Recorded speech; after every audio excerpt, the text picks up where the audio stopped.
नमस्कार, DRV news में आप सभी का स्वागत है। मैं वंदना सिंह। उत्तर प्रदेश में जैसे जैसे विधानसभा चुनाव नजदीक आते जा रहे हैं, राजनीतिक पार्टियों में जुबानी जंग तेज होती जा रही है।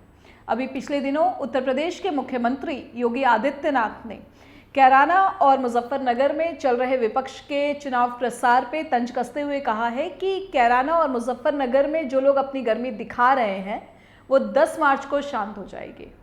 मई जून में यहां शिमला जैसा माहौल बन जाएगा। इस पर सपा प्रमुख अखिलेश यादव ने चुनाव आयोग को संज्ञान लेने के लिए कहा है। शामली में रखी गई जयंत चौधरी के लिए प्रेस कॉन्फ्रेंस में अखिलेश यादव ने कहा कि अगर हमारे अंदर गर्मी खत्म हो जाएगी तो हम मर जाएंगे। हमारे शरीर में जो खून है उसका गर्म रहना जरूरी है, जिससे हम जिंदा रह सकते हैं।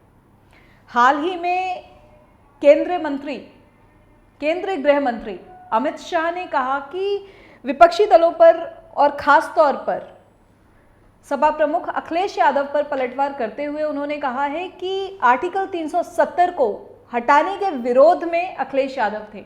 उन्होंने कहा था कि इस आर्टिकल को हटाए जाने से खून की नदियां बहेंगी, लेकिन यहां पर किसी में कंकड़ फेंकने की भी हिम्मत नहीं हुई।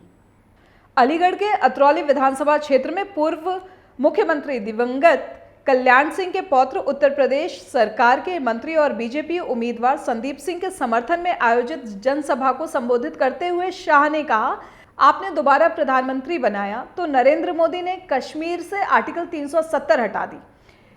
ये विपक्षी लोग विरोध करते थे। नरेंद्र मोदी ने देश को सुरक्षित करने का काम किया। उन्होंने कहा, बहन जी और अखिलेश की सरकारें थी तो गुंडे परेशान करते थे।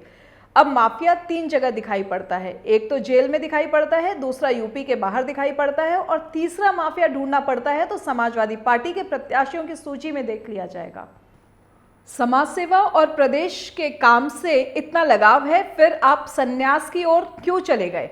जाने माने लेखक अमीश त्रिपाठी ने जब यह सवाल यूपी के मुख्यमंत्री योगी आदित्यनाथ से किया तो उन्होंने अर्थपूर्ण ढंग से देखते हुए कहा कि जन कल्याण का काम एक योगी से बेहतर कौन कर सकता है? क्या कोई भोगी? यह काम कोई योगी ही कर सकता है, भोगी नहीं।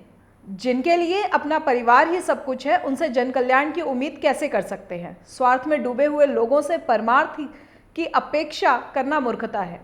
जो मैं कर रहा हूं यह सन्यासी की साधना का हिस्सा है।